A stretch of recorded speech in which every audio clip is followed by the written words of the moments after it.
new subject matter was given to me, not only in terms of including blacks who had made contribution basically in the arts, like Paul Robeson in reference to his opera singing and acting, or Marian Anderson, Langston Hughes in reference to writing, Jose in reference to being an Hispanic dancer from Mexico, Elizabeth Catalyst, Catherine Dunham, which is a dancer, Elizabeth Catalyst, which is an artist also. And here's an artist who's an Hispanic artist. Her name is Rita. She was the wife of a famous artist in Mexico, Diego Rivera. And then here's Zora Houston. She was a writer of early age and all. But the fact that all these people here are creative people that have made a contribution are still very much making a contribution. The particular style and technique that I chose to use here, which is more of a painterly quality where I'm concerned about the actual skin tone of people rather than what I did at the wall at Laramie and Kedzie, where I dealt with contrast of basically black and white, where I had color in the background only, and the faces were all contrast in reference to black and white.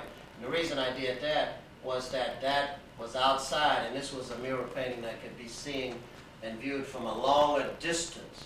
Whereas this, I can use painterly qualities. I don't have to use a lot of thick paint.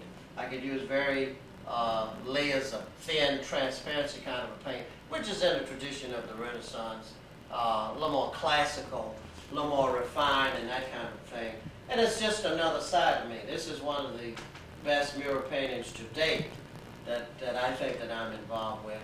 And if I had probably 6 or 7 years ago painted this, it would probably have been painted in a different style with all new different kinds of people and different kind of approach altogether.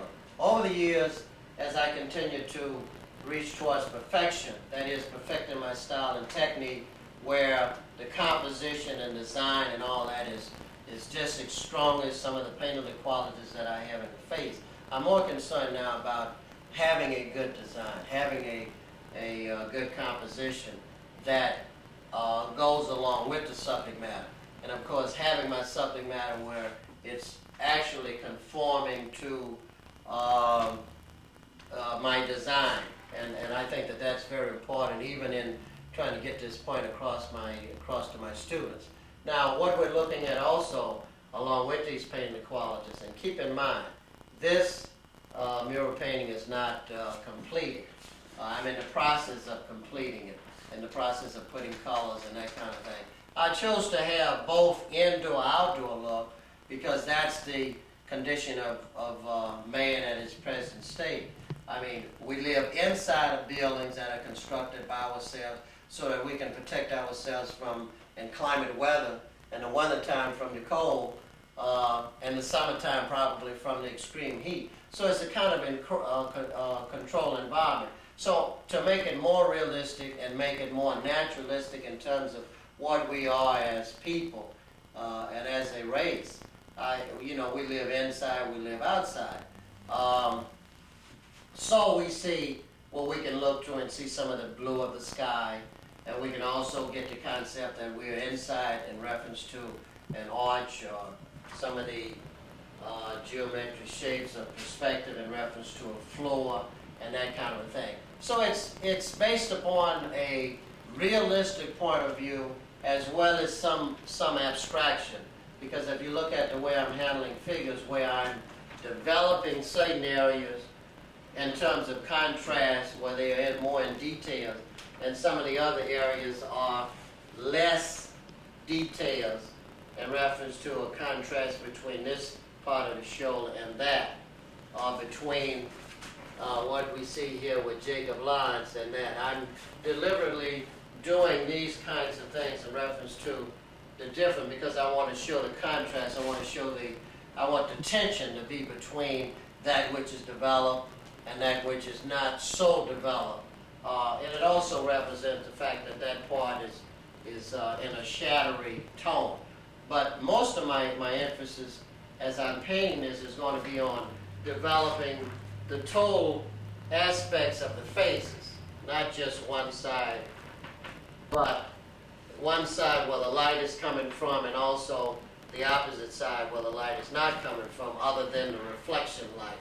And that's what you see here in reference to reflection light and the white, which is reflecting under the chin and that kind of thing, which gives it more of a three-dimensional approach, which is in the tradition of the old Renaissance paintings as well.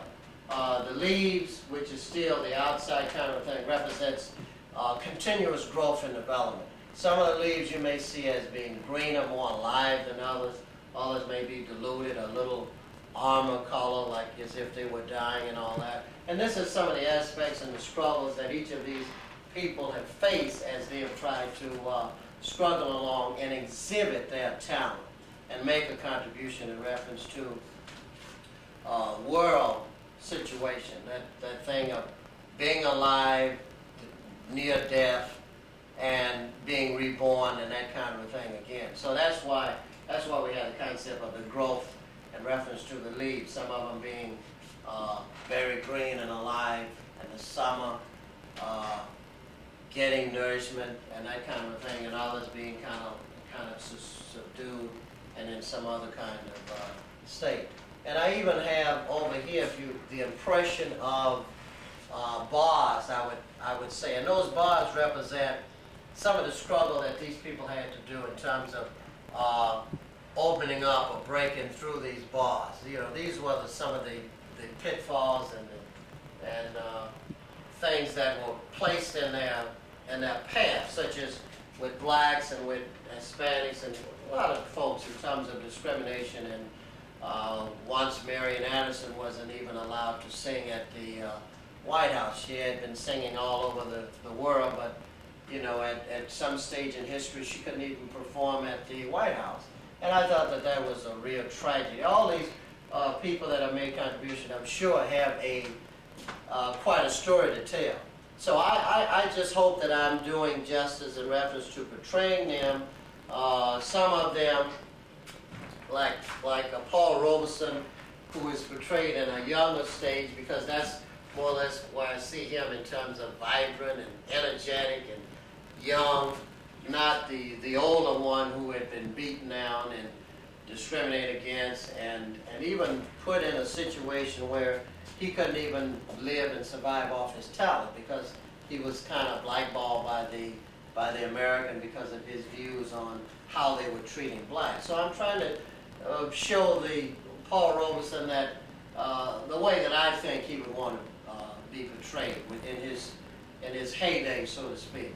Marian Anderson in reference to singing, so I have Paul, which is the only one that is really smiling here, but this was one of his traits. Marian Anderson, which is the singer, and the other people are kind of in their own world, so to speak. I'll have Elizabeth Catlett's looking at you, and I'll have Rita. These are two artists that will be looking at you.